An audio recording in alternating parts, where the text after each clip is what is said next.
এই ডগরতলিতে এসে আপনার মনটা কেমন কেমন করে? আমার মনটা একেবারে যাকে নাকে এখন ডিজে মতো লাগতেছে। আচ্ছা, প্রিয় দর্শক শ্রোতা, আসসালামু আলাইকুম। আজকে আমরা চলে আসছি ডগরতলি নিকলি হাওর। আসলে নদীটা দেখতে যেমন সুন্দর, তেমনি নদীটা আবার কিন্তু অনেক কষ্টেরও।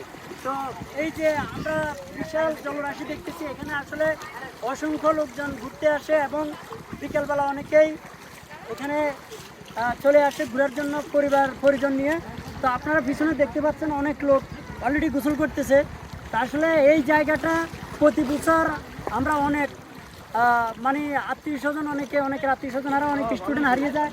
সেই জায়গাটা এটা হচ্ছে খুবই একটা ডেঞ্জার জোন। এই যে জায়গাটা, এই জায়গাটা দেখো, এই জায়গাটা যেখানে ঢেউ খেলতেছে, জায়গাটা খুবই একটা ডেঞ্জার জোন। গত 7-8 দিন আগে এই জায়গাটা 4 জন লোক হারায় যায়।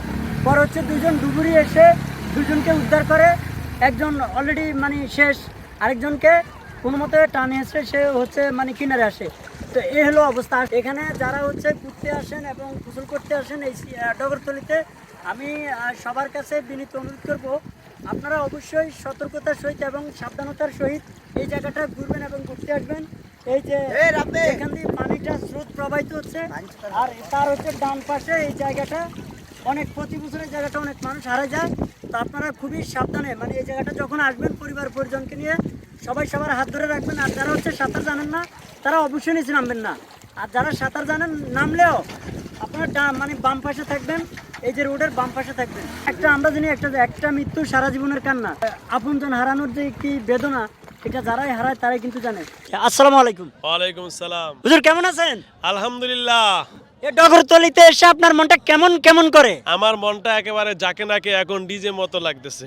আচ্ছা, তো এই যে সবাই যদি ডগরতলি আসতে চায়, এই সুন্দর লীলাভূমি, কি সুন্দর জলরাশি, নৌকায় করে আপনি যেভাবে ঘুরে বেড়াচ্ছেন, সবার তো ভাবে মন চায় ঘুরে বেড়াতে। তো সবার উদ্দেশ্যে আপনি কিছু বলেন। আমি সবার উদ্দেশ্যে বলবো, যারা কক্সবাজার সমুদ্র সৈকতে যাওয়ার ইচ্ছা আছে, অর্থের অভাবে অথবা আপনার চাকরির কারণে আপনার সময়ের অভাবে যাইতে পারেন না, এই 2 ধরনের মানুষের জন্য আমি বলবো আপনি চলে আসেন একেবারে নবীনগরের পরে বাইপাইল স্ট্যান্ড এবং আশুলিয়া থানা পিছনে পশ্চিম সাইডে ডগরতলি হাই স্কুল উচ্চ বিদ্যালয়ের পাশে সমুদ্র সৈকত, যেটা নিকলি হাওরের অদলে।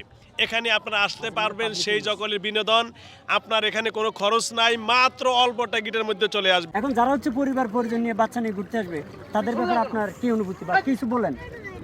এখানে বেসিক্যালি সাঁতার না জানলে সেই সেফটি মেনটেন করে আসার দরকার।